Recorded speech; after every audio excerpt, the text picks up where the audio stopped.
Antes de principiar, queremos pedir que Dios bendiga en forma especial el estudio de su palabra. Nunca debemos abrir el santo libro sin pedir la dirección de Dios.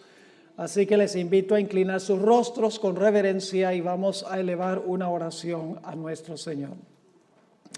Padre Celestial, tu pueblo se haya reunido al comenzar las horas de tu santo sábado para tributarte la honra, la gloria y la alabanza que tú te mereces como nuestro Dios, como nuestro gran Creador. Te pedimos, Señor, que al abrir tu santo libro, tu Santo Espíritu acompañe a tu pueblo. Acompaña especialmente a las visitas en nuestro medio, que puedan comprender el mensaje, recibirlo en el corazón y tomar la decisión de obedecer lo que tú nos enseñas. Gracias te damos por la promesa de tu compañía. Reclamamos esa promesa en el precioso nombre que sobre todo nombre, el nombre de Cristo Jesús. Amén. La Iglesia Adventista del Séptimo Día tiene un concepto de eventos finales muy diferente que todas las demás iglesias. Hay muchas diferencias entre la escatología adventista. Escatología significa los eventos finales que concibe la iglesia adventista y los conceptos que tienen otras iglesias. Esta noche, para comenzar, voy a compartir una de esas divergencias entre la iglesia adventista y la mayoría de las iglesias, por lo menos las iglesias carismáticas, las iglesias pentecostales evangélicas. La mayoría de los cristianos hoy en día creen que se pueden preparar para la venida de Jesús hasta que Él venga. Pero la iglesia adventista cree, en armonía con la Biblia, y lo vamos a comprobar esta noche y también mañana en nuestro tema, que la puerta de la gracia para este mundo se va a cerrar antes que Cristo venga. Todos los casos se van a decidir antes que Jesús venga. Se va a cerrar la puerta de la oportunidad, se va a cerrar la puerta de la gracia.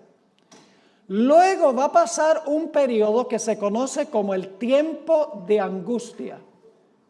Y solo después del tiempo de angustia regresará Cristo en poder y gloria para reclamar a su pueblo. Es decir, la iglesia adventista, en armonía con la Biblia, enseña que si no estamos listos para cuando se cierra la puerta de la gracia, no vamos a estar listos para la segunda venida de Jesús. Ahora ustedes dirán, pastor, ¿a dónde enseña la Biblia este concepto? Antes de compartir 11 ejemplos de la Biblia, de los cuales vamos a estudiar algunos esta noche y algunos mañana, permítame mencionar que en todas las historias que vamos a examinar hay varios comunes denominadores, es decir, elementos que tienen estas historias en común. En primer lugar, en cada una de las historias hay un remanente fiel. En cada una de estas historias hay enemigos del remanente fiel. En cada una de estas historias hay un tiempo de angustia para el remanente fiel porque los enemigos quieren acabar con ellos, los aborrecen. En cada una de las historias encontramos que la fe de los fieles de Dios es severamente probada en el tiempo de angustia. En cada una de estas historias notamos que Dios se demora en responder a las oraciones de su pueblo, porque su pueblo ora que Dios por favor los libre de manos de sus enemigos, pero Dios no responde inmediatamente. Dios demora en responder a las plegarias de su pueblo. Y el último punto que tienen todas estas historias en común es que finalmente Dios interviene después de la demora para librar a su pueblo. Repito nuevamente los elementos que tienen en común estas historias. Número 1, un remanente fiel. Número 2, un enemigo o enemigos del remanente.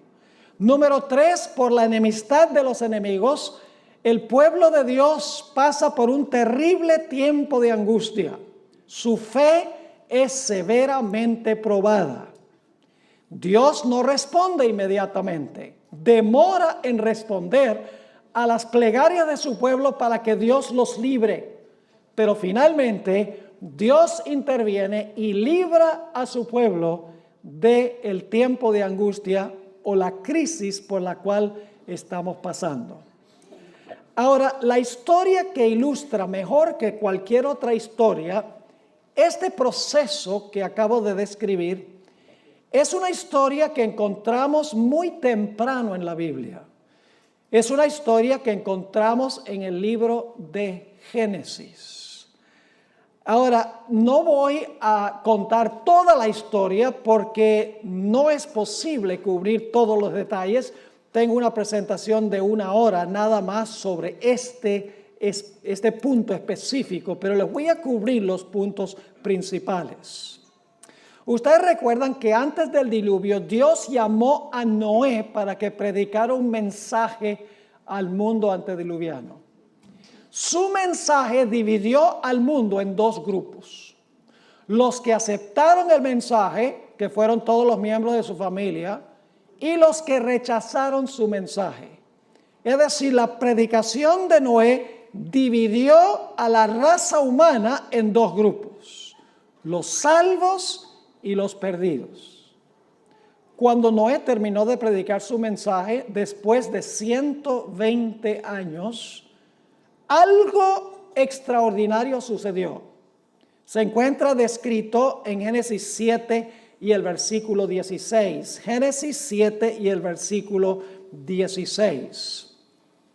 Dice allí, ¿qué sucedió cuando Noé terminó su predicación?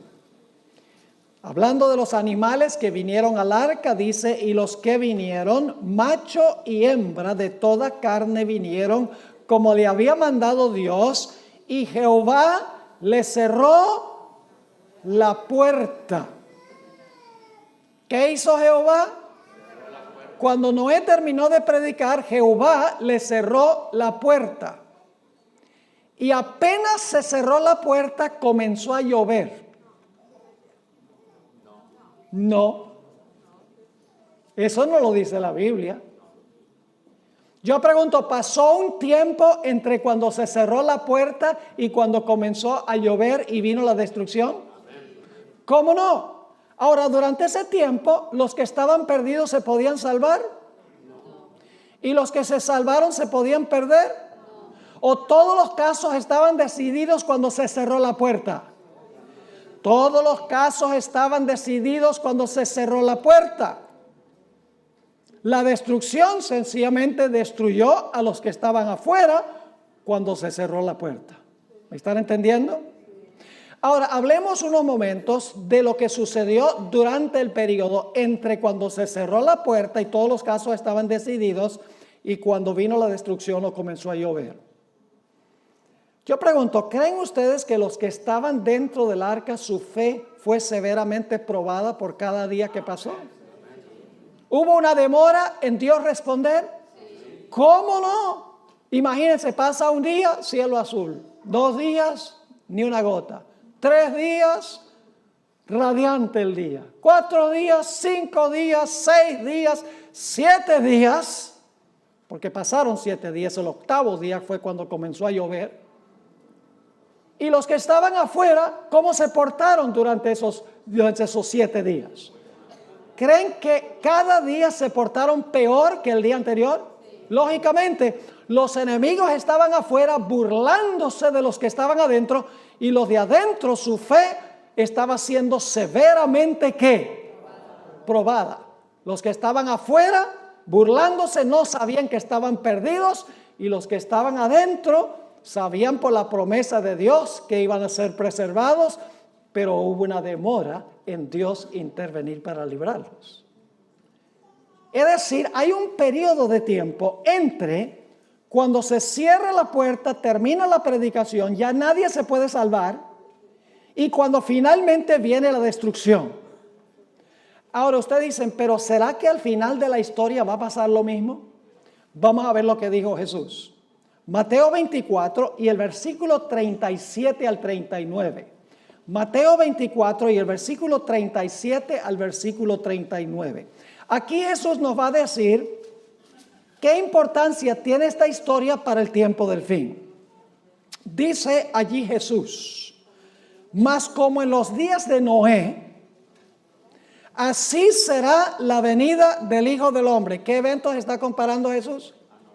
Lo que pasó allá va a suceder aquí, está diciendo Jesús. Sigue diciendo: porque como en los días antes del diluvio, estaban comiendo y bebiendo, casándose y dando en casamiento, es decir, estaban llevando a cabo su vida rutinaria.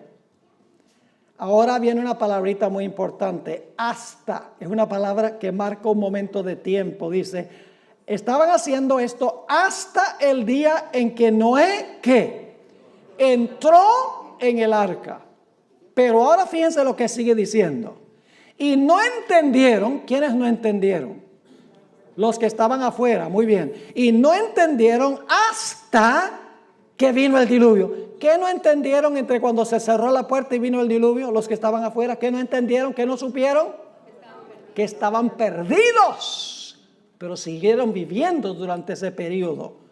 Dice, hasta que vino el diluvio y se los llevó a todos, y luego dice, así será también la venida del Hijo del Hombre. ¿Se va a cerrar la puerta de la gracia antes que Jesús venga? Seguro.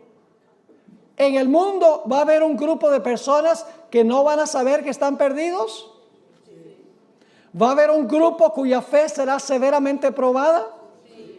Pasará el pueblo de Dios por un tiempo angustioso donde sus enemigos se van a burlar de ellos.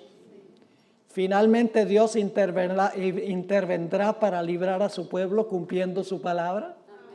¿Cómo no? Ahora permítame ilustrarlo de otra forma. Jesús dijo que Él iba a venir como ladrón en la noche. Compara su venida con la venida del ladrón en la noche. Ahora, mucha gente, inclusive creo yo la mayoría de los adventistas, creen que la venida de Cristo como un ladrón es la segunda venida de Jesús. Pero la venida de Jesús como ladrón no es la segunda venida de Cristo. Permítame ilustrar lo que quiero decir. Es una noche muy fría en San Diego. Yo me imagino que ustedes tienen noches bien frías aquí de vez en cuando, ¿verdad? En diciembre, en enero posiblemente, donde sopla el viento y está frío, entra esa neblina del Pacífico. ¡Wow!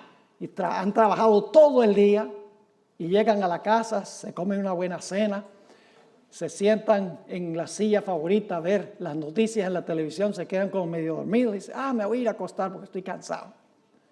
Y entonces va la persona, se acuesta, y apenas se acuesta y se pone las cobijas encima, que está calientico, y ha bajado el termostato de la casa, porque uno duerme mejor con el termostato bien bajo. La persona dice, se me olvidó trancar la puerta. Y estoy aquí debajo de esta cobija calientico, sabroso. Qué flojera me da salirme de debajo de la cobija para ir a trancar la puerta. Y la persona dice, al fin y al cabo yo llevo viviendo en esta casa 25 años y nunca ha llegado el ladrón. Y se queda con las cobijas puestas. A medianoche, porque Jesús dijo que vendrá como ladrón a medianoche. A medianoche, a que no adivinan quién llega. El ladrón llega, exactamente. Y el que está en la casa está ¿qué? Durmiendo. No sabe que el ladrón ha venido. Y el ladrón entra a la casa y se roba la cámara de video, se roba el celular, se roba el dinero que consigue, mejor dicho, se roba todo lo que tiene valor y se va. Los que están adentro de la casa no saben que el ladrón ha venido. ¿Cuándo descubren los que están en la casa que el ladrón hizo una visita? Cuando se despiertan por la mañana, pero ya para ese momento es demasiado tarde. Cuando Jesús dice que Él va a venir como ladrón, lo que está diciendo es que Él va a cerrar la puerta de la gracia Y si no estamos velando, si no estamos listos, seremos tomados por sorpresa. Y solamente cuando Cristo venga, nos daremos cuenta que estamos perdidos. ¿Me están entendiendo lo que estoy diciendo? Y ahora escuchen bien lo que voy a decir. Muy importante. Tenemos un momento en la historia de este mundo cuando se va a cerrar la puerta de la gracia para todos los seres humanos. Pero si usted se llega a morir esta noche, su puerta se cerró. Su puerta individual.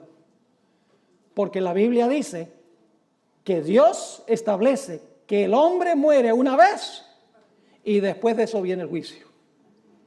Es decir, no podemos decir, bueno, yo me voy a preparar y voy a estar listo cuando se cierre la puerta de la gracia. O yo voy a demorar porque la puerta de la gracia no se va a cerrar todavía porque no ha llegado la ley dominical. Y entonces llegamos a morir esta noche antes que llegue la ley dominical, antes que se cierre la puerta, y de todas maneras se cerró la puerta. Porque en el momento de la muerte, ese es el fin. ¿Me están entendiendo este asunto? Ahora vamos a repasar. En los días de Noé, ¿hubo un remanente fiel? ¿Quién? Noé y su familia. ¿Había enemigos de ellos? ¿Quiénes? Los que estaban afuera. ¿Pasaron por un tiempo de angustia? ¿Los que estaban adentro? ¿Cómo no? ¿Su fe fue probada? Sí. ¿Hubo una demora en Dios librarlos de sus enemigos? Pero pregunto, ¿finalmente Dios intervino y el pueblo fue librado? Exactamente. Ven, todos los elementos están en esa historia.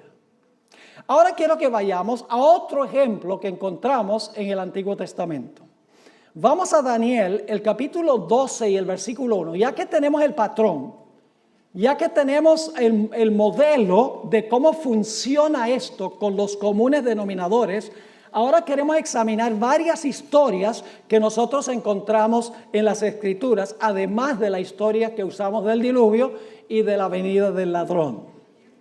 Daniel 12 y el versículo 1. Ahora, antes de leer este versículo, necesito darles un poquito del contexto. Si ustedes leen el capítulo anterior, el capítulo 11, los versículos 44 y 45, van a descubrir que se habla allí de un poder que se denomina el Rey del Norte. Ahora, no se confundan sobre quién es el Rey del Norte que viene a atacar al pueblo de Dios, porque dice que va a salir para destruir y aniquilar a muchos. Es decir, es un poder perseguidor que va a tratar de acabar con el pueblo de Dios. Ustedes pueden leerlo ahí en Daniel 11, 44 y 45. Ahora escuchen. En la Biblia, este poder perseguidor se describe con diferentes nombres.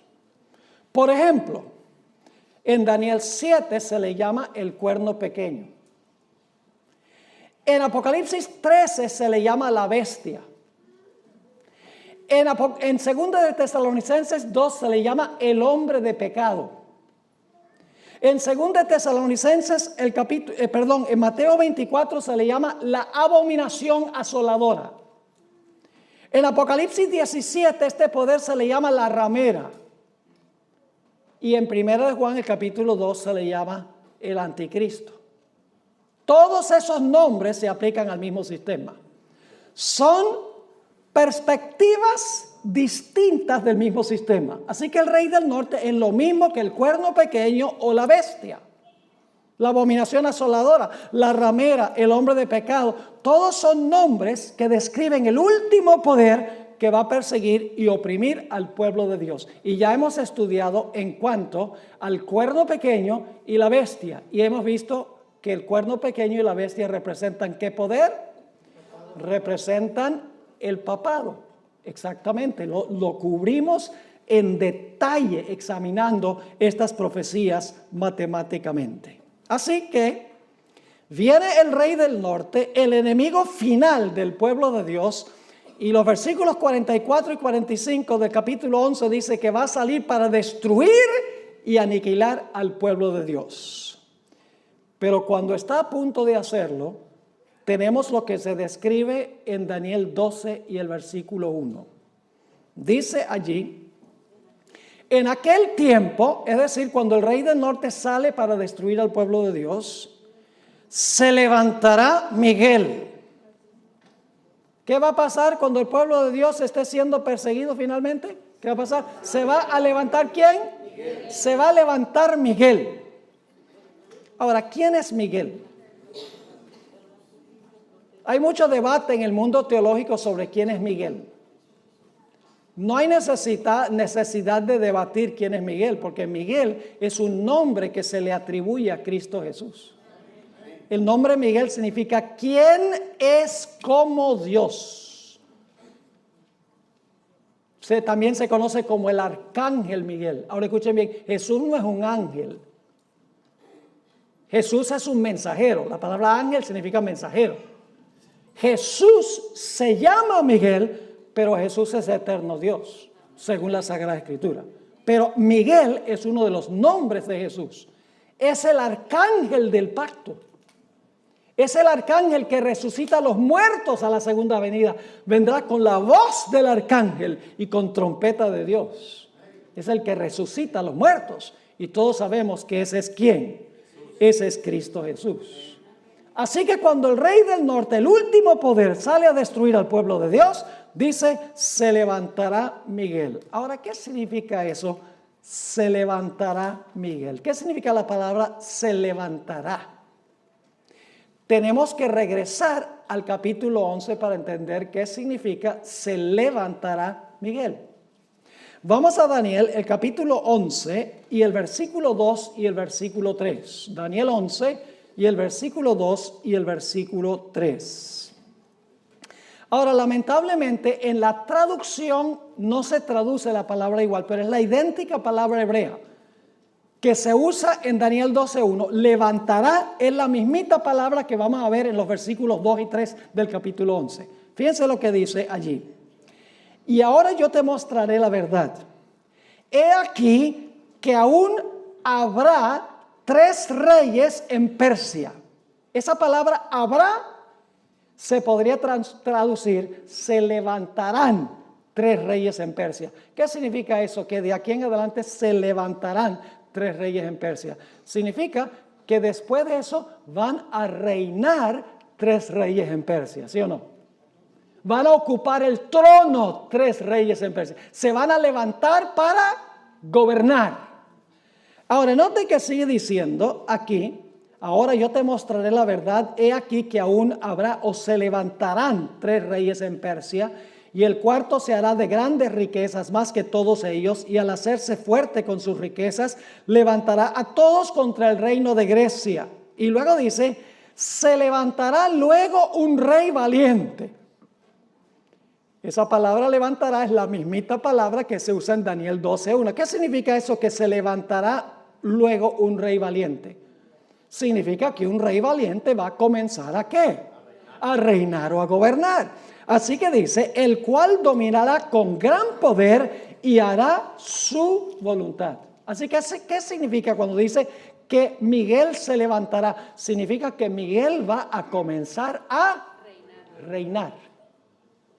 ¿Me están entendiendo lo que estoy diciendo?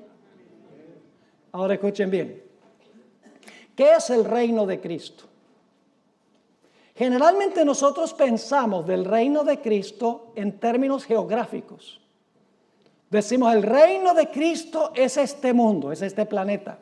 Pero ¿saben lo que es el reino de Cristo?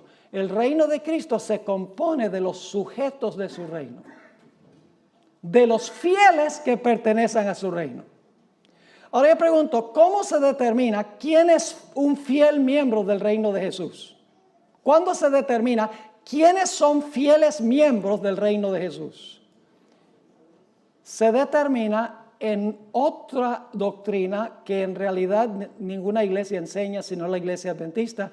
Se determina en el juicio investigador antes de la segunda venida de Jesús.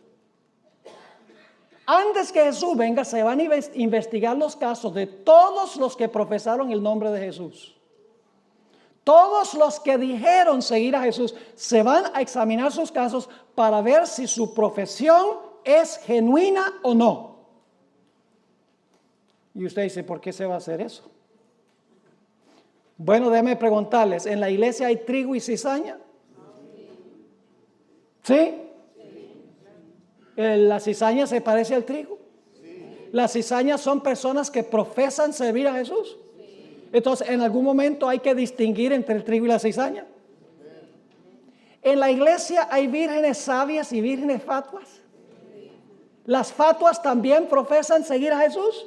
Tienen lámparas y las lámparas tienen aunque sea un poquito de aceite. Lo que no tienen es aceite extra. Yo pregunto, ¿en la iglesia hay buenos peces y malos peces? Jesús usó la parábola de la pesca.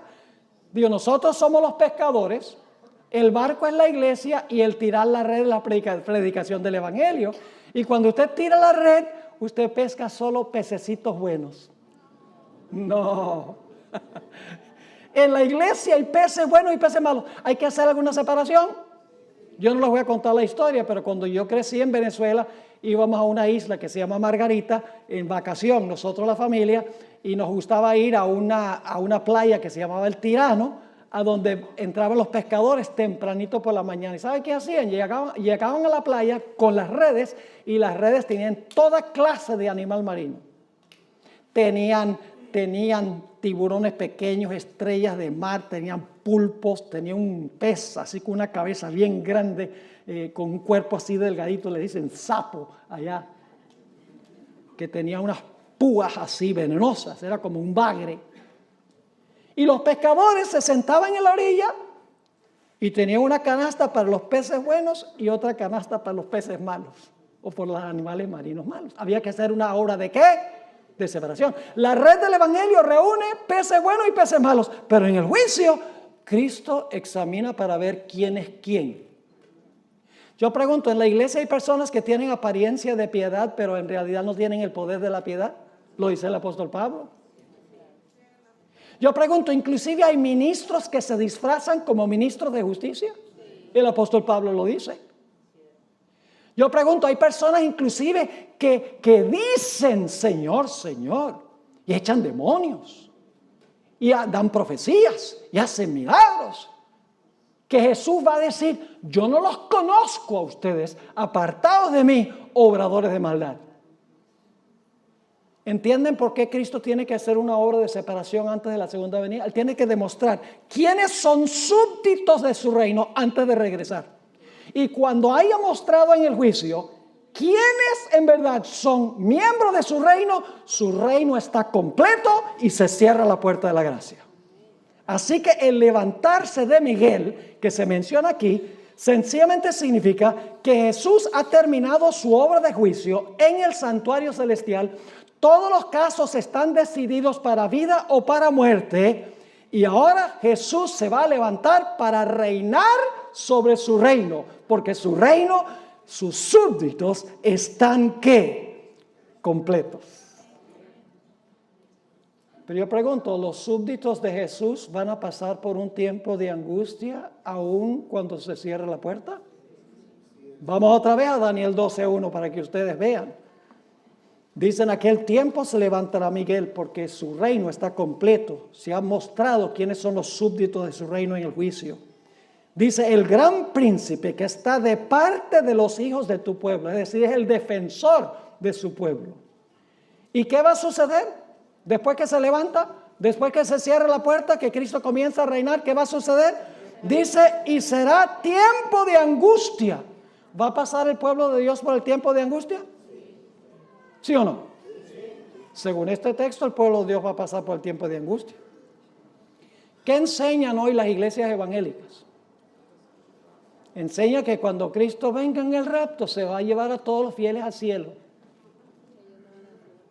Y aquí van a quedar nada más los judíos para sufrir, como si no han sufrido suficiente ya.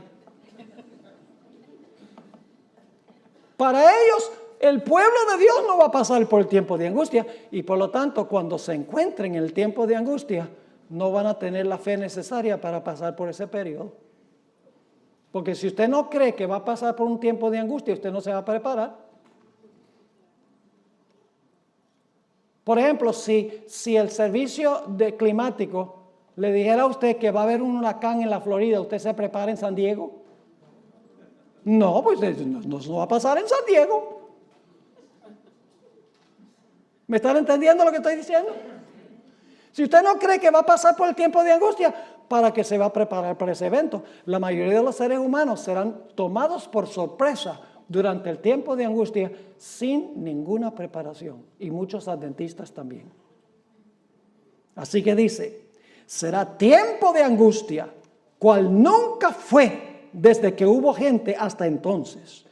Pero aquí viene la buena nueva. Sí, el pueblo de Dios va a pasar por el tiempo de angustia, pero Cristo se va a levantar para defender a su reino.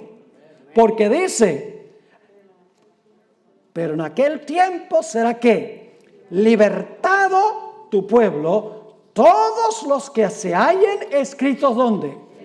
Todos los que se hallen escritos en el libro. ¿Cuándo fue que fueron confirmados en el libro? ¿Cuándo fueron confirmados en el libro, creen ustedes? Durante el juicio. Eso demuestra que hubo un juicio. Y se confirmó su nombre en el libro de la vida. Y usted dice, pastor, ¿se confirmó? Sí, porque cuando nosotros recibimos a Cristo Jesús como Salvador personal, cuando profesamos a Jesús, Jesús anota nuestro nombre en el libro de la vida. En ese momento Jesús no se pone a mirar si la profesión es genuina o no. Sencillamente acepta nuestra palabra, de que vamos a seguir a Jesús, vamos a ser siervos de Jesús. Jesús anota el nombre en el libro de la vida. En el juicio se examina la vida de la persona para ver si su profesión es genuina o no. Yo pregunto, una vez que una persona ha sido perdonada, ¿se le puede revocar el perdón? ¿Una persona puede ser salva y luego perder la salvación? Las iglesias, muchas iglesias protestantes dicen, no, una vez salvo, siempre salvo. La Biblia no enseña eso. ¿Usted recuerda la parábola de los dos deudores? Parábola interesante esta de los dos deudores. Había un hombre que debía 10,000 talentos, una suma que era imposible pagar. Había desfalcado los fondos del dueño, es decir, le había robado a su maestro, a su amo. Y el amo dice, ven acá, este es el juicio, ven acá. Y examina y dice, mira, tú me debes 10,000 talentos, págame. Dice, yo no tengo con qué pagar. Dame tiempo y te pago. ¿Qué tiempo? Aunque te dé 1,000,000 de años, no tienes para pagar eso. Es una deuda impagable. Y el hombre llora y clama y dice, por favor, perdóname la deuda. O dame tiempo y yo pago la deuda. Finalmente, como clama al dueño, el dueño le dice, mira, voy a hacer algo mejor porque tú clamaste por misericordia y yo te voy a perdonar la deuda. Y él dice, así nomás, sí, porque clamaste a mí, la deuda queda cancelada. ¡Wow! Este hombre dice, fabuloso. Y sale saltando del lugar, sale contento. Me perdonó una deuda que yo no podía jamás pagar. Y cuando sale por la puerta encuentra un individuo que le debe 100 denarios. El equivalente de 100 días de trabajo. El jornal era un denario. Y se lo encuentra y le dice, mira, tú me debes 100 denarios, págamelos. Y este individuo hace lo mismo, clama y dice, ay, por favor, dame tiempo que yo te lo pago. Y dice, ¿qué tiempo? Págame ahora. Y dice la Biblia que lo agarró por el cuello y lo estaba ahorcando para que le pagara los 100 denarios. Pues resulta que los siervos del amo, que representan los ángeles, fueron allá y le dijeron al Señor, mire, ¿sabe lo que pasó con ese hombre que tú perdonaste esa deuda que él no podía pagar? Él se encontró un compañero que le debía dinero y que se podía pagar y no lo quiso perdonar. Y el Señor dice, tráigame a ese reo acá. Y lo traen. Y le dice, tú no eres el que yo te perdoné una deuda grande que tú no podías pagar porque clamaste a mí. Sí, como no, muchas gracias. Y dice, ¿qué es esto que yo oigo de ti? Que si yo te perdono una deuda grande que no podías pagar porque clamaste a mí, tú no eres capaz de perdonarle una deuda a uno que te debe mucho menos porque clama a ti. Perdona nuestras deudas como nosotros perdonamos a nuestros deudores. Y dice que le revocó el perdón. Le revocó el perdón y lo mandó a la cárcel hasta que pagara todo lo que debía y seguro murió en la cárcel. ¿Están entendiendo? Ese hombre tenía lágrimas de cocodrilo.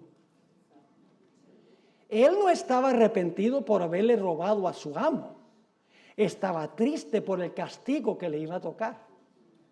Y se demostró por la forma en que trató a sus semejantes. ¿Están entendiendo este asunto? Así que, mis queridos hermanos y hermanas, Cristo va a librar a su pueblo, todos los que están escritos en el libro, cuyos nombres son confirmados en el libro, en el juicio, a donde se examina a cada profeso seguidor de Jesús. Ahí está en Daniel 12 y el versículo 1. Ahora, quiero que recuerden la palabra libertado. En aquel tiempo será libertado tu pueblo. Mañana vamos a hablar un poquito más de esta palabra. Saben que en Daniel la palabra libertado se encuentra solamente en 3 capítulos de Daniel. En Daniel 12:1, que leímos. En Daniel 3, los jóvenes que fueron echados al horno de fuego. Y en Daniel 6, cuando Daniel fue echado al foso de los leones. Los únicos lugares en el libro de Daniel a donde se usa la palabra librado o librar. Entonces debe haber una conexión entre Daniel 12:1 y Daniel 3 y Daniel 6. ¿Están conmigo hasta ahora? Ahora vamos a otra historia de la Biblia. Recuerden nuevamente los elementos comunes. Un remanente que fiel. Enemigos. Un tiempo de angustia. La fe del fiel Hijo de Dios es probada. Dios se demora en responder la plegaria de su siervo y finalmente su siervo es librado. Ahora vamos a estudiar la vida de Jacob, porque ustedes saben que esto se llama el tiempo de angustia de Jacob. Pues si se llama el tiempo de angustia de Jacob, ¿a dónde tenemos que ir para entender el tiempo de angustia de Jacob? Pues sería bueno ir a la historia de Jacob, si es el tiempo de angustia de Jacob. La historia de la angustia de Jacob se encuentra en Génesis 32. Vayan conmigo a Génesis 32. Y les voy a compartir algunos detalles. Por la premura del tiempo no podemos cubrir toda la historia, pero les voy a dar los puntales, los puntos más importantes. En esta historia, Jacob estaba regresando a su hogar después de 20 años de ausencia por haber engañado a su padre y robado la primogenitura a su hermano. Cuando se está acercando a su hogar perdido por causa de su pecado, escucha que su hermano Esaú, a quien le robó la primogenitura, está viniendo contra él con 400 hombres armados hasta los dientes, con el fin de destruir a Jacob y a su familia por lo que Jacob había hecho 20 años antes. Jacob temía que su pecado había sido tan grande que Dios no le podía garantizar protección, que su pecado era tan inmenso ante la vista de Dios que Dios no iba a poder cumplir su pacto para con él y protegerlo de la ira de su hermano. Y por lo tanto nos dice la historia que Jacob fue a la orilla del arroyo de Jaboc y allí vació su corazón en oración a Dios. Pidió a Dios 2 cosas. 1, dame la seguridad del perdón. Dame la seguridad de que tú me aceptas, de que mi pecado ha sido perdonado.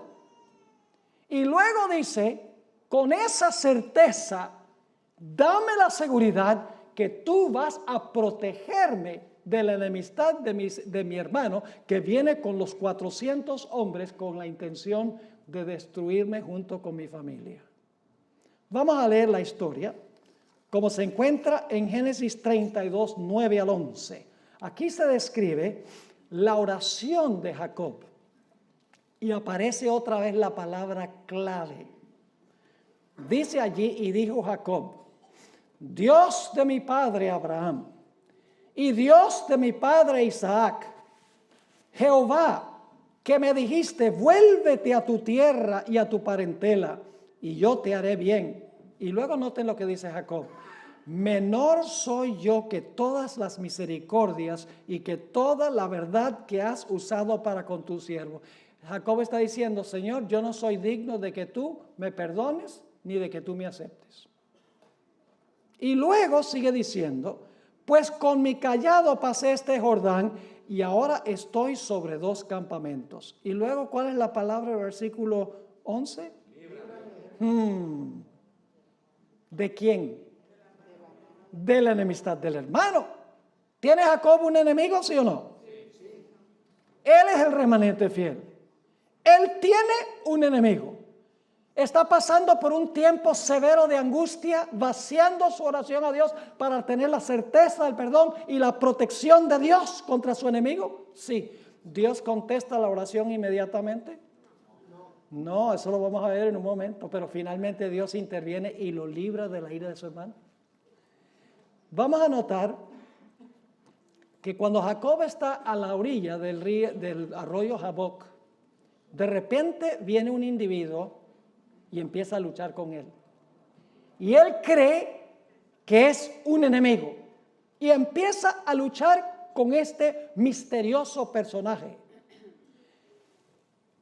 Cuando estaba muy cerca de la mañana se dio cuenta que no estaba luchando con un mero ser humano, que estaba luchando con el ángel del pacto. Estaba luchando con Jesús. Lo vamos a ver en unos momentos. Estaba luchando con Jesús. Y cuando estaba por amanecer, Jacob le dice a este personaje, Señor, dame la seguridad del perdón. Dame la seguridad que me vas a proteger de la ira de mi hermano, que no vamos a perecer. Y el ángel le dice, suéltame, que amanece. Me voy. ¿Y qué hace Jacob? Jacob dice, nada de eso. Se aferró de él y dijo, no te soltaré hasta que me bendigas. Y luego otra vez el ángel dice, suéltame porque amanece. Jacob dice, no way. No te soltaré hasta que me des la certeza del perdón y que tú me vas a proteger de manos de mi enemigo. Y nos dice la historia que en ese lugar el ángel bendijo a Jacob y luego le cambió el nombre porque su carácter había cambiado. Dios le dijo, tu nombre no será más llamado suplantador. Jacob significa suplantador, alguien que procura robarle el puesto a otro, sino que tu nombre será llamado Israel, porque has luchado con Dios y con los hombres y has prevalecido. Leamos la historia como se relata en Génesis 32, 24 al 30. Génesis 32 y el versículo 24. Así se quedó Jacob solo y luchó con él un varón hasta que rayaba el alba. Y cuando el varón vio que no podía con él, tocó en el sitio del encaje de su muslo y se descoyuntó el muslo de Jacob mientras que con él luchaba. Y dijo el personaje, déjame porque raya el alba. Y Jacob le respondió, no te dejaré si no me bendices. Y el varón le dijo, ¿cuál es tu nombre? Y él respondió, Jacob. Y el varón le dijo, no se dirá más tu nombre Jacob, sino Israel, que significa príncipe de Dios. Porque has luchado con Dios y con los hombres y has ¿qué? Vencido. Entonces Jacob le preguntó y le dijo, declárame ahora tu nombre. Y el varón respondió, ¿por qué me preguntas por mi nombre? Y lo bendijo allí. Ahora, ¿quién fue este personaje con quien luchó Jacob toda la noche para tener la seguridad del perdón y la seguridad de la protección contra la ira de su hermano? La Biblia lo describe de dos formas. Noten el libro de Oseas, el capítulo 12 y el versículo 4, ¿con quién fue que luchó Jacob? Oseas 12 y el versículo 4. Interesante este texto, ¿verdad que sí? Dice, ¿venció a quién? ¿Jacob venció a quién? Venció al ángel y prevaleció. Lloró y le ¿qué? Y le rogó. En Betel le halló y allí habló con nosotros. ¿Con quién estaba luchando Jacob? Dice que estaba luchando con el ángel. Lloró y rogó al ángel, dice aquí. Y usted dice, entonces, el que estaba luchando con Jacob era el ángel. Sí, era el personaje que en el Antiguo Testamento se le llama el ángel de Jehová. Jesús. Ahora vuelvo a decir que el ángel de Jehová no es un ángel, no es una criatura. El ángel de Jehová es Jesús. Y Jesús es eterno Dios. Pero en el Antiguo Testamento se le llama el ángel o el mensajero de Jehová. Y ustedes dicen, ¿cómo sabe que ese ángel en realidad era Jehová? Por el nombre que Jacob le puso al lugar. Noten Génesis 32 y el versículo 30, el nombre que le dio Jacob a ese lugar. Dice en Génesis 32, 30, y llamó Jacob el nombre de aquel lugar, ¿qué cosa? Peniel. ¿Sabe lo que significa la palabra Peniel? Viene de dos palabras hebreas, pen y el. Significa rostro de Dios. ¿Cómo llamó Jacob el lugar donde luchó con el ángel? El rostro de Dios. ¿Por qué razón? Dice, porque dijo, vi a Dios cara a cara y fue, ¿cuál es la palabra clave ahí? Fue librada mi alma. ¿Están captando la perspectiva? Ahora yo pregunto, al final de la historia, ¿los enemigos del pueblo de Dios van a venir en contra de ellos? ¿Ustedes creen? ¿El pueblo de Dios va a clamar día y noche para que Dios los libre de manos de sus enemigos? ¿Su fe será severamente probada? Ciertamente que sí. El pueblo de Dios finalmente se la ha librado de la ira de la bestia, de su imagen y de la prueba sobre su marca. ¿Cómo no? Ahora queremos ir a otro ejemplo del Antiguo Testamento. El cautiverio de Israel en Babilonia. Permítanme mencionarles los elementos claves antes de leer el pasaje que se encuentra en Jeremías, el capítulo 30, y vamos a leer Jeremías 30 y empezando con el versículo 5. Escuchen bien el marco histórico. El remanente fiel en esta historia es el pueblo de Israel. El enemigo del pueblo de Israel en esta historia es Nabucodonosor y los babilonios, que llevaron al pueblo de Dios cautivo a Babilonia. El tiempo de angustia que pasó al pueblo fueron los 70 años que pasaron allí cautivos en Babilonia, bajo el mando de su enemigo Nabucodonosor y de los babilonios. Yo pregunto, ¿se demoró Dios en librarlos? Se demoró 70 años. Sí, fue un tiempo de agonía para el pueblo de Dios mientras estaban cautivos. ¿Cómo no? ¿Su fe fue severamente probada?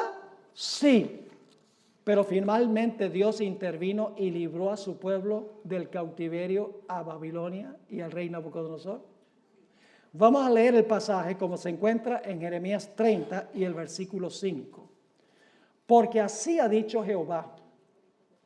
Hemos oído voz de temblor, de espanto y no de paz. Inquirid ahora y mirad si el varón da a luz. Sabemos que el varón no da a luz, pero estos dolores del pueblo son tan grandes que parecen dolores de una mujer en parto. Inquirid ahora y mirad si el varón da a luz, porque he visto que todo hombre tenía las manos sobre sus lomos, como mujer que está de parto, y se han vuelto pálidos todos los rostros. ¿Pueden captar la agonía y el sufrimiento que se describe aquí? El dolor que está pasando el pueblo de Dios porque están cautivos. Y luego dice en el versículo 7, cuán grande es aquel día, tanto que no hay otro semejante a él. ¿Recuerdan Daniel, el capítulo 12:1, donde dice que tiempo de angustia cual no se ha visto jamás? Aquí está la expresión, que no hay otro semejante a él. Y luego, ¿cómo se llama este tiempo? Tiempo de angustia, ¿para quién? Para Jacob. Ahora es el pueblo, porque en este tiempo Jacob estaba muerto. Jacob es un sinónimo del pueblo de Israel. Dice, tiempo de angustia para Jacob, pero ahora escuche la palabra clave otra vez. Pero de ella será librado. ¿Están viendo en todas estas historias el tema clave? Mas será librado. En aquel día, dice Jehová de los ejércitos, yo quebraré su yugo de tu cuello, es decir, del enemigo. Voy a quebrar su yugo de tu cuello y romperé tus coyundas. Y extranjeros no lo volverán más a poner en servidumbre, sino que servirán a Jehová su Dios y a David su rey, a quien yo les levantaré. Eso no puede ser el David literal, porque David ya estaba muerto. Está hablando de quién va a reinar sobre su pueblo. No David, sino el hijo de David, que es ¿quién? Cristo Jesús. Vamos a anotar otro panorama que da la Biblia. Mateo 24 y el versículo 21 y 22. Hermanos y hermanas, nosotros ni siquiera nos imaginamos cómo va a ser ese periodo. Nosotros ahora vivimos más o menos cómodos. Tenemos nuestra casita, tenemos 1 o 2 carros, tenemos algo de dinero en el banco, tenemos ropa, tenemos libertad para movilizarnos de un lado para otro, podemos reunirnos libremente en la iglesia. Todo eso va a llegar a su fin.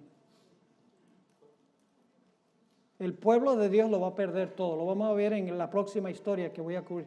Y el pueblo de Dios va a tener que huir y dejarlo todo.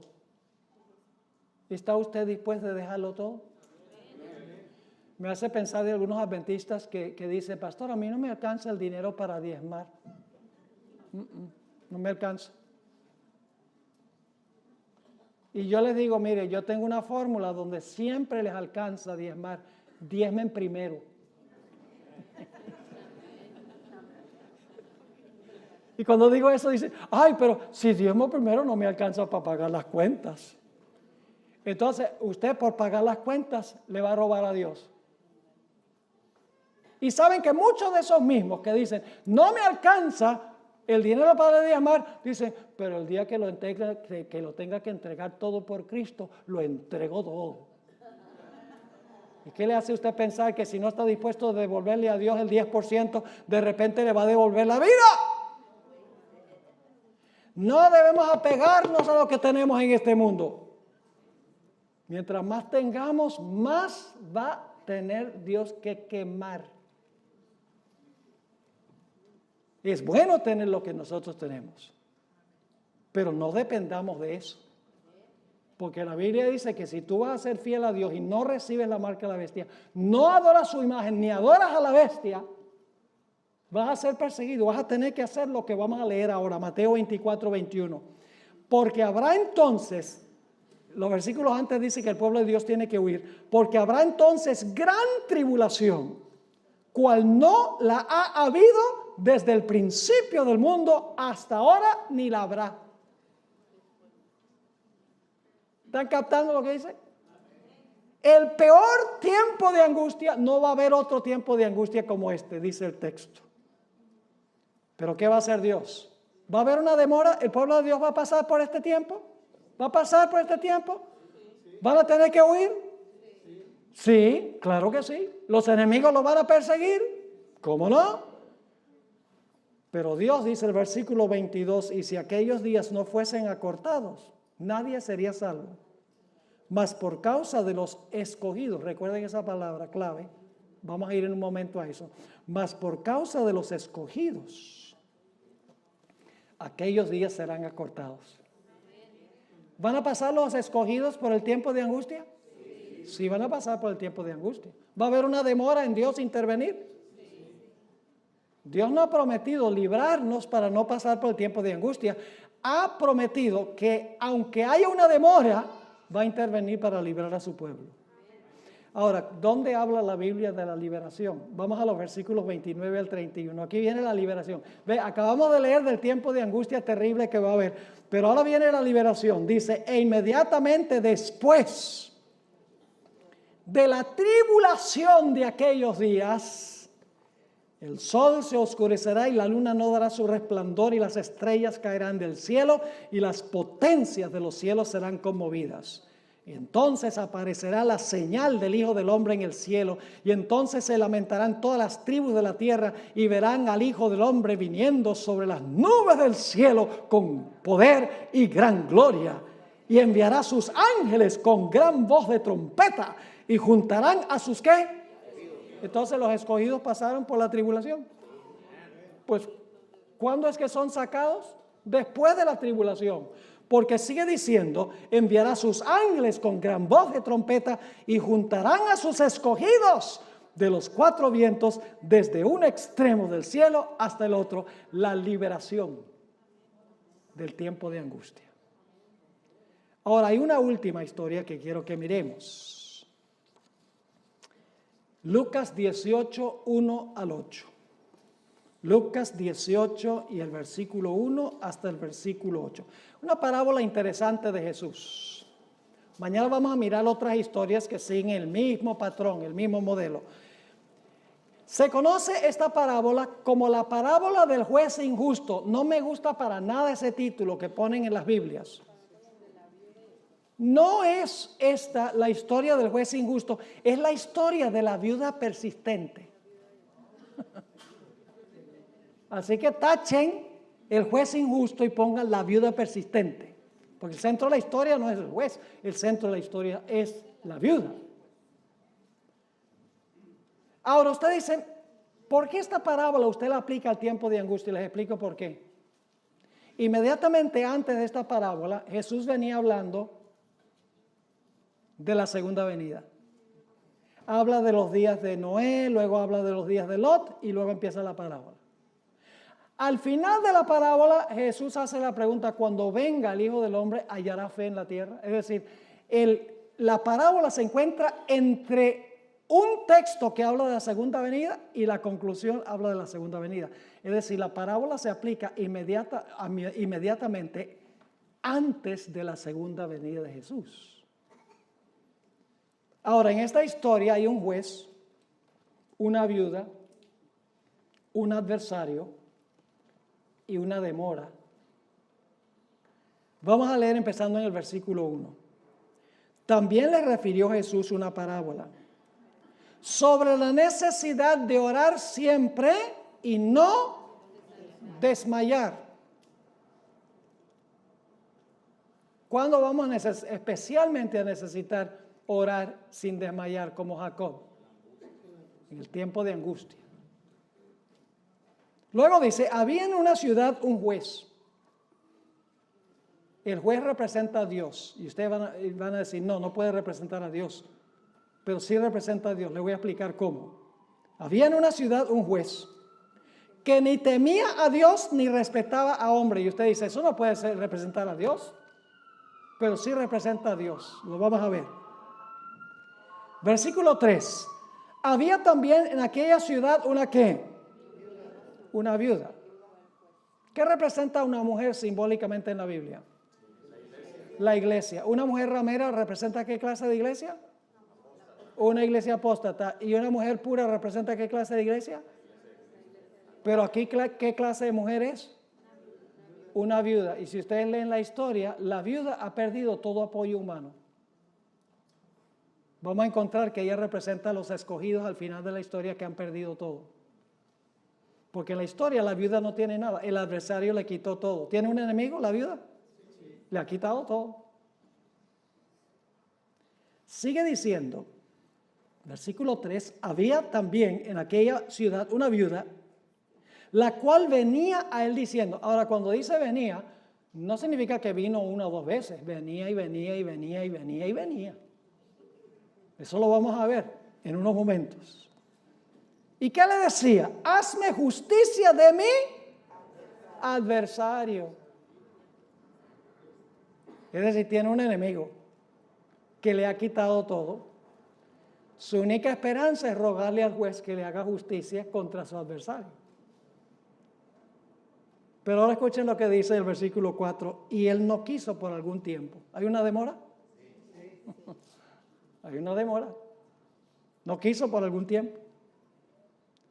Pero después de esto dijo dentro de sí, aunque ni temo a Dios ni tengo respeto a hombre, sin embargo, porque esta viuda me molesta, le haré justicia, no sea que viniendo, ahora fíjense que venía y venía y venía y venía, porque dice, viniendo de continuo, me agote la paciencia. Es decir, la que no tenía ningún apoyo humano, viene y viene y viene y viene, y el juez dice, espérate. Y luego Jesús interpreta la parábola. Aquí Jesús va a explicar lo que representa la parábola. Versículo 6. Y dijo el Señor, oíd lo que dijo el juez injusto. ¿Y acaso Dios, a quién representa el juez? A Dios. Y usted, pero ¿cómo puede representar a Dios si dice ni temía a Dios ni respetaba a hombre? Hermanos y hermanas, le voy a explicar cómo es que el juez representa a Dios. Lo que Jesús está diciendo es, si un juez injusto responde las plegarias de una viuda por quitársela encima, ¿cuánto más Dios va a contestar nuestras plegarias porque nos ama? Es decir, es un contraste entre la actitud del juez y la actitud de Dios, pero el juez representa a Dios. Así que dice Jesús, ¿y acaso Dios no hará justicia contra quién? Contra el adversario, porque el adversario es el que le quitó todo. ¿No hará justicia a quiénes? ¿A quién representa la viuda? A los escogidos. ¿Y dónde vimos los escogidos? En Mateo 24, que pasaron por el tiempo de angustia. No hará justicia a sus escogidos que claman a Él día y noche, aun cuando se tarda en responderles. ¿Se va a tardar Dios en responder a su pueblo en el tiempo de angustia? Sí, Señor. No crean que cuando el pueblo de Dios empiece a orar, ahí el Señor dice, bueno, ya. No. Si ustedes leen el capítulo, el tiempo de angustia en el conflicto de los siglos, van a encontrar que el pueblo de Dios tendrá que seguir viniendo a Dios como la viuda. Sin ningún apoyo humano. Satanás les habrá quitado todo. Dios demorará, pero finalmente Dios le hará justicia a su pueblo. Y luego Jesús hace la pregunta. Bueno, dice primero, os digo que pronto les hará ¿qué? Justicia, pero cuando venga el Hijo del Hombre, hallará fe en la tierra. ¿Hallará Dios a un pueblo que va a tener la clase de fe que tuvo esta viuda? El libro de Apocalipsis dice que sí. Aquí está la paciencia de los santos, los que guardan los mandamientos de Dios y la fe de Jesús. Apocalipsis dice, sí, Dios tendrá un pueblo que tendrá la fe de Jesús. Ahora permítame introducir brevemente el tema de mañana. Ya hemos estudiado esto, pero quiero repasarlo para aquellos que no han podido estar en noches anteriores. Apocalipsis 13:11 habla de una bestia que se levanta de la tierra, que tiene 2 cuernos como de cordero, pero termina hablando como un ¿qué? Como un dragón. Esta bestia le va a ayudar a la primera bestia a recuperar su ¿qué? A recuperar su poder, a recuperar la espada del poder civil, a cobrar nuevamente la libertad del cautiverio al cual fue echado el sistema en 1798. Ahora ustedes saben qué representan los 2 cuernos, ya lo hemos estudiado. Los 2 cuernos representan la iglesia y el Estado, el poder civil y el poder religioso, no juntos, sino separados uno del otro. Esto lo hemos estudiado en detalle de la Biblia misma, sin especular, porque la gente especula mucho. Hemos seguido la cadena profética. Representa libertad civil y religiosa que solo puede venir cuando la iglesia funciona como la iglesia y el poder civil funciona como poder civil. Ahora escuchen bien. La primera enmienda a la Constitución de los Estados Unidos, como estudiamos, garantiza libertad civil y religiosa. La primera enmienda a la Constitución de los Estados Unidos dice que el Congreso no puede hacer ninguna ley que establezca religión, ni que prohíba que la gente practique su religión. Y luego sigue diciendo que también el Congreso no puede hacer ninguna ley que coarte la libertad de expresión, la libertad de la prensa, la libertad que tiene el pueblo de reunirse pacíficamente y de pedirle al gobierno que se les haga justicia. Claramente, la primera enmienda a la Constitución garantiza libertad civil y libertad religiosa. Pero yo pregunto, ¿ese día va a llegar a su fin? Ese día va a llegar a su fin. ¿Tendrá Dios un remanente fiel? ¿Los enemigos procurarán destruir al pueblo de Dios? ¿Se dará un decreto de muerte contra el pueblo de Dios? Esto lo vamos a estudiar mañana, de otras historias tremendas del libro de Daniel y de Apocalipsis también. Se va a dar un decreto de muerte contra el pueblo de Dios. La fe del pueblo de Dios será severamente probada durante este periodo de angustia. Sí. ¿Habrá una demora en Dios responder a las plegarias del pueblo para que Dios los libre? Sí. Pero ¿qué va a pasar finalmente? El pueblo de Dios será ¿qué? Librado. Todos los que se hallen escritos en el libro. Esta crisis final se halla ilustrada en la historia de Daniel 3 y Daniel 6, que es lo primero que vamos a estudiar en el tema de mañana. Yo pregunto, ¿los 3 jóvenes que fueron echados al fuego pasaron por un tiempo de angustia? ¿Se demoró Dios en librarlos? ¿Podría Dios haberlos librado sin que tuvieran que entrar al horno? ¿Se demoró Dios en librarlos? ¿Los libró finalmente? Vamos a encontrar en Daniel 3 esa palabra librar, la palabra clave. Daniel 6. ¿Podría Dios haber impedido que echaran a Daniel al foso de los leones? ¿Se demoró Dios en responder? Sí, se demoró toda la noche. Con leones que tenían hambre. No crean que los leones ya acababan de comer. La Biblia dice que los enemigos fueron echados. Y antes que llegaran al suelo, los leones se estaban echando el banquete del siglo. ¿Ven todos los puntos comunes? Un remanente, enemigos, la fe es probada, tiempo de angustia. Pero finalmente el pueblo de Dios es ¿qué? Librado. ¿Por qué creen ustedes que Dios nos dio todas estas historias? Porque Él quiere que cuando nosotros pasemos por este tiempo, nosotros seamos consolados, porque el Dios que obró es el Dios que obrará. Podemos reclamar las promesas de estas historias, porque el Dios que hizo hará. Siempre y cuando nosotros seamos siervos de Él, siempre y cuando nosotros lo hayamos recibido como nuestro Salvador personal y hayamos hecho un pacto con Él. Él estará con su pueblo aunque se desplomen los cielos. ¿Les quedó claro lo que estudiamos esta noche? Ahora esta noche vamos a tener un bautismo. Vamos a tener 5 bautismos. Al final del bautismo yo voy a hacer un llamado. No lo voy a hacer ahora.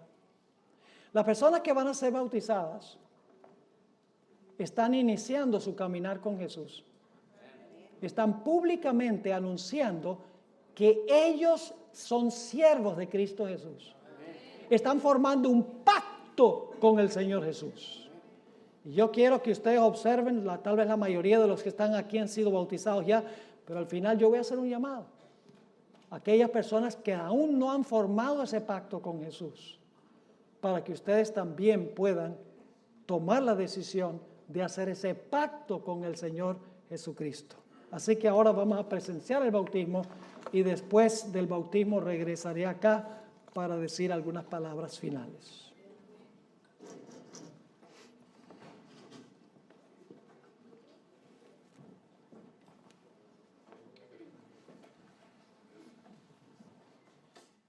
En esta noche, mis hermanos, con gozo y con felicidad venimos a las aguas del bautismo para celebrar la decisión de mi hermana Esperanza Bernal por seguir a Cristo Jesús. Amén.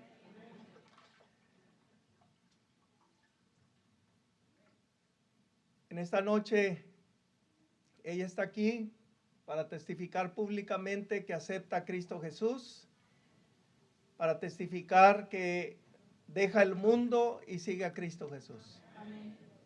Vamos a orar. Oremos. Mi hermana Esperanza Bernal, en esta noche, delante de esta nube de testigos y delante de los ángeles del cielo, aceptas a Cristo Jesús como tu Salvador personal y deseas formar parte de los escogidos al fin del tiempo. Deseas ser fiel a Cristo Jesús hasta que Él venga, y siendo que le aceptas a Él como tu Salvador personal y deseas seguir adelante en el pueblo remanente, yo como ministro del Evangelio, con gozo te bautizo en el nombre del Padre, del Hijo y del Espíritu Santo. Amén. Amén. Amén, hermanos. Gloria a Dios. Dios le bendiga.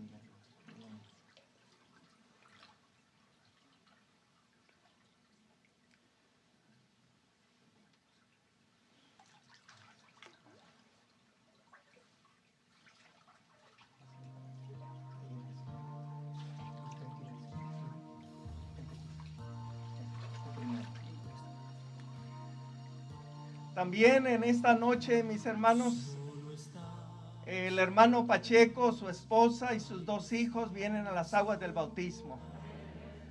Ellos desean, mis hermanos, con todo su corazón, caminar este último tramo de la historia del mundo tomados de la mano de Cristo Jesús. Mi hermano Saulo y su esposa vienen a las aguas para testificar también del poder de Cristo y del deseo de ellos de pertenecer al pueblo remanente. Oremos.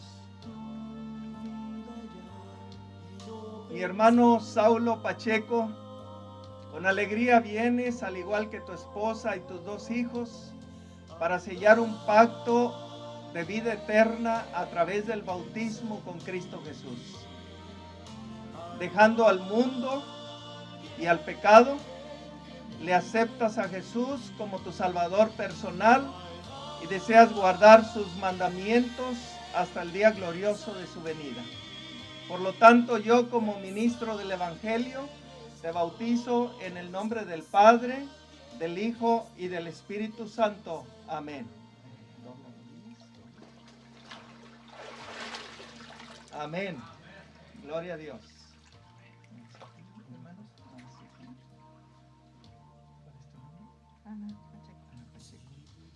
Mi hermana Ana Pacheco, al igual que Saulo, vienen a las aguas del bautismo para testificar públicamente de su amor por Cristo, de su respuesta y gratitud por el sacrificio de Jesús.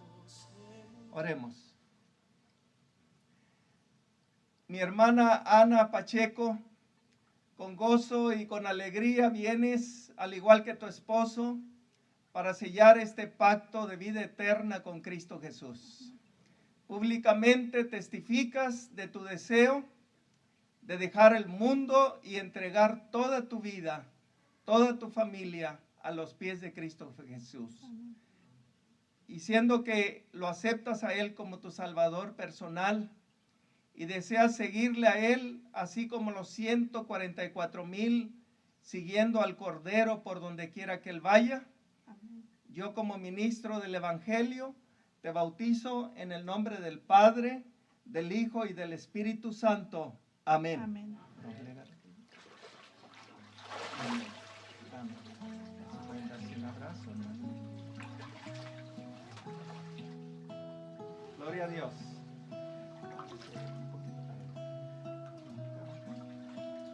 Pásale hasta allá. Y tú vienes primero. Él viene. ¿Cuál es su nombre? Julián. ¿Es el mayor? Julián, al igual que su hermano, vienen también como la familia Pacheco para entregar su corazón a Cristo Jesús. Quiero pedirle al papá de Saulo que se ponga de pie también, hermano, ahí donde está.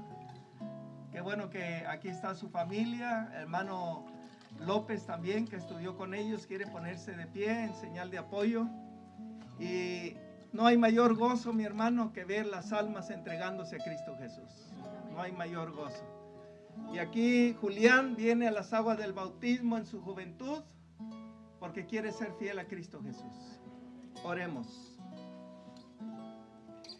Mi hermanito Julián Pacheco, en esta noche hay gozo en el cielo y hay gozo en la iglesia de Broadway, porque tú vienes a las aguas del bautismo arrepentido por tus pecados para recibir la bendición del Espíritu Santo para vivir una nueva vida en Cristo Jesús.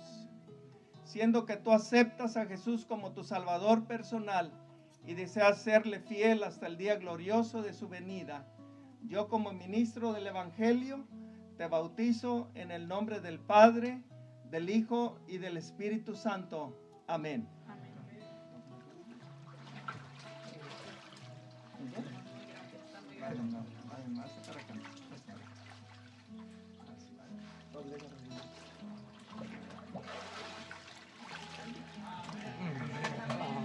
Amén. Vete para acá. Vente un poquito más para adelante, Padre, porque con él está tu familia. ¿Cómo te llamas? José. Muy bien. José, al igual que su hermano y sus padres, vienen delante de ustedes, delante de Dios, para sellar su pacto con Cristo Jesús. Oremos, hermanos.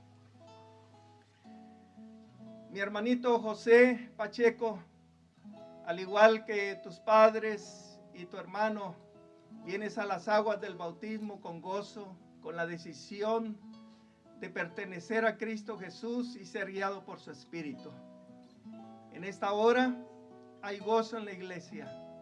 En esta hora hay gozo en el cielo, porque tú en tu temprana edad, en tu edad juvenil, entregas tu corazón a Cristo Jesús para serle fiel hasta el día de su venida. Por lo tanto, yo como ministro del Evangelio, te bautizo en el nombre del Padre, del Hijo y del Espíritu Santo. Amén.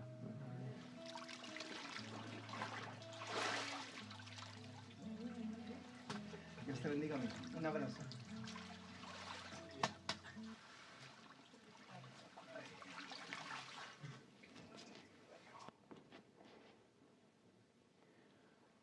Han presenciado esta noche una de las ceremonias más solemnes y significativas que el Señor Jesucristo le dejó a su iglesia. Ahora, ustedes han observado la clase de bautismo que se ha practicado aquí en esta noche. Hay personas que indudablemente fueron bautizadas cuando eran bebés,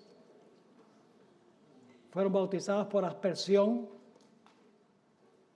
Pero la Biblia nos enseña que cuando somos bautizados debemos ser bautizados por inmersión, sepultados debajo del agua. Y debe ser cuando nosotros entendemos lo que estamos haciendo. Un bebé no puede arrepentirse, la Biblia dice que debemos arrepentirnos. Un bebé no puede confesar sus pecados. Jesús dijo que hay que confesar los pecados para bautizarse. Un bebé no puede tener fe en Jesús. Tiene que ser una persona que ha llegado a la edad que puede entender. Y ustedes han notado que el bautismo es por inmersión, sumergidos debajo del agua. Y algunos dirán, pero ¿por qué es importante bautizarse por inmersión? ¿Acaso es importante la manera? No es suficiente sencillamente bautizarse por aspersión, por infusión, por inmersión. ¿Qué interesa? Les voy a explicar ahora muy brevemente por qué es importante la forma en que nosotros nos bautizamos. Ustedes presenciaron esta noche en el bautismo 5 preciosas almas que fueron sepultadas en las aguas. Ahora yo les pregunto, inmediatamente antes de estas personas ser sepultadas debajo del agua, ¿qué dejaron de hacer? Dejaron de respirar. Y mientras estaban debajo del agua, ¿respiraban? No. ¿Qué fue lo primero que hicieron después de salir del agua? Respiraron de nuevo. ¿Saben que ellos estaban repitiendo en miniatura lo que pasó con Jesús? Porque en la cruz dice que Jesús expiró, dejó de respirar. Y en el sepulcro estuvo sepultado y no respiró. Y muy temprano, el primer de la semana, Jesús resucitó y respiró de nuevo. Cuando nosotros nos bautizamos en miniatura, nosotros repetimos la experiencia de Jesús. Simbólicamente, dejamos de respirar, debajo del agua no respiramos, respiramos de nuevo. Como Jesús dejó de respirar, en el sepulcro no respiró y respiró de nuevo cuando resucitó. Es decir, en el bautismo nosotros morimos a la vieja vida y resucitamos a una vida completamente nueva en Jesús y formamos nuestro pacto con Cristo Jesús. Y cuando formamos un pacto con Él, Él cumple su pacto con nosotros. Así que se me ocurre preguntar en esta noche, ¿hay alguien aquí que todavía no ha sido bautizado de esta manera, como dice la Sagrada Escritura, que le gustaría decir, yo quisiera estudiar y quisiera prepararme para sellar mi pacto con Jesús, para llegar a ser como esa viuda, parte de sus escogidos, para que cuando venga la crisis yo pueda estar en el lado correcto, en el lado con mi querido Jesús? ¿Hay alguien esta noche que quiere decirle eso a Jesús levantando la mano? Yo voy a tener una oración por usted en esta noche. ¿Alguien que quiere levantar la mano y decir, yo esta noche tomo esa decisión de formar ese pacto con mi querido Señor Jesús? Levante la mano en este momento. Gloria a Dios, el Señor te bendiga. Vamos a pedirle a mi querido amigo que no he visto hace mucho tiempo, al hermano Campo, que por favor venga y cante un himno. Escuche las palabras de este himno y mientras él está cantando, si tú sientes que Dios te está llamando, que yo sé que Él te está llamando, por favor pasa aquí al frente, yo quiero tenerte cerca para orar por ti. Así que escuchemos este himno. Mientras tanto, si no has sido bautizado de esta manera, ven al frente y vamos a tener una oración especial para ti. Escuchemos.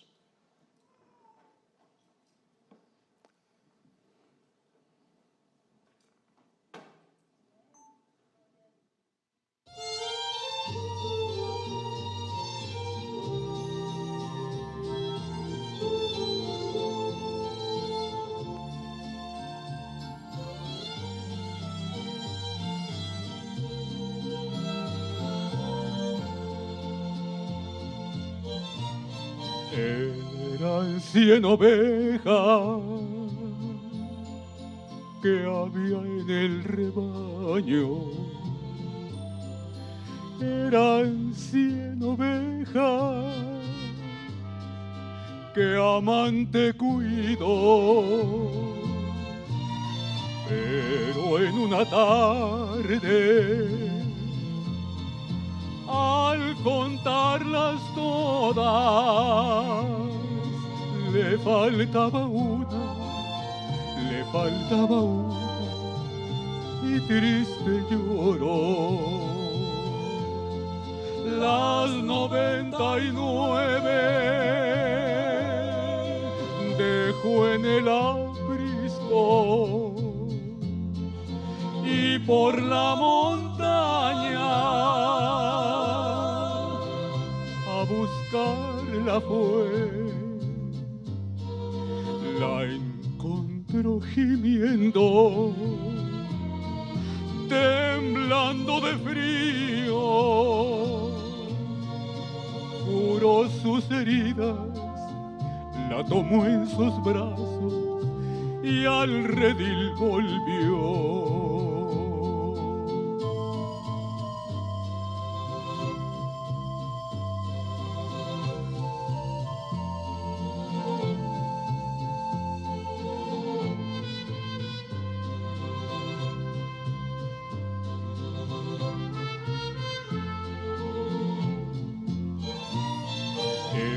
Esta misma historia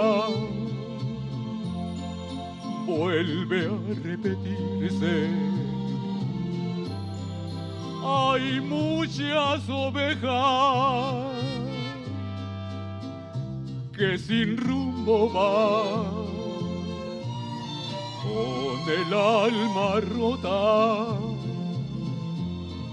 van por los collados, temblando de frío, vagando en el mundo, sin Dios y sin fe. Las 99 dejó en el aprisco y por la montaña a buscarla fue. La encontró gimiendo, temblando de frío,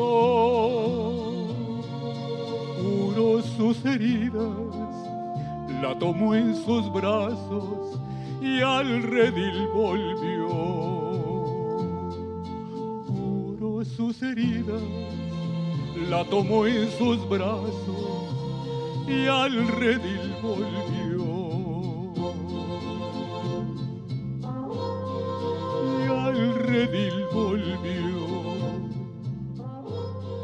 Y al redil volvió.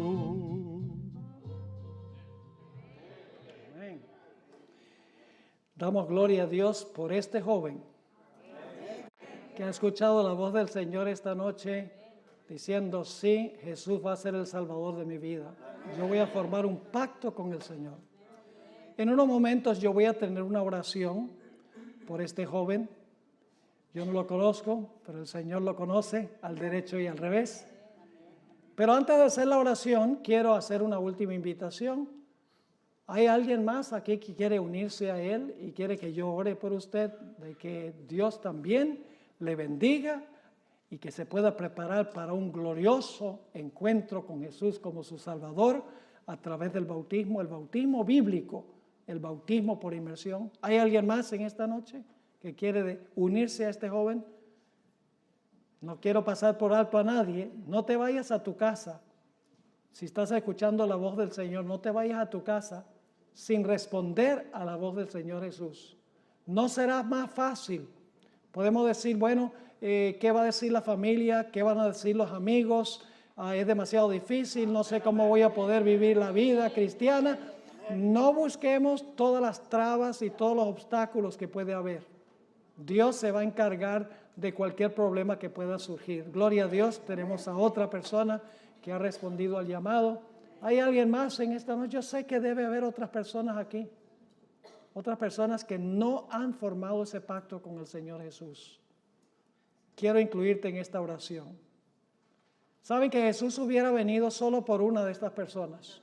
Por un solo ser humano Jesús hubiera venido a morir. Pero yo sé que hay muchos más que uno o dos acá. ¿Qué te detiene? ¿Cuál es el obstáculo que tienes en tu corazón que impide que tú respondas al llamado del Señor Jesús? Solo unos pocos instantes más. Vamos a tener una oración por estas almas preciosas. Cada una de ellas ama a Jesús. Gloria al Señor. El Señor te bendiga. No es fácil pararse enfrente de un público. Pero mire, si no estamos dispuestos a pararnos enfrente de un público, ¿cómo nos vamos a parar en favor del Señor cuando vengan los tiempos difíciles? Ahora esto es fácil en una reunión como esta.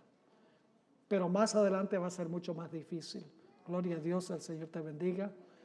¿Alguien más? Solo unos pocos instantes más y vamos a tener la oración por estas 3 almas preciosas que han respondido.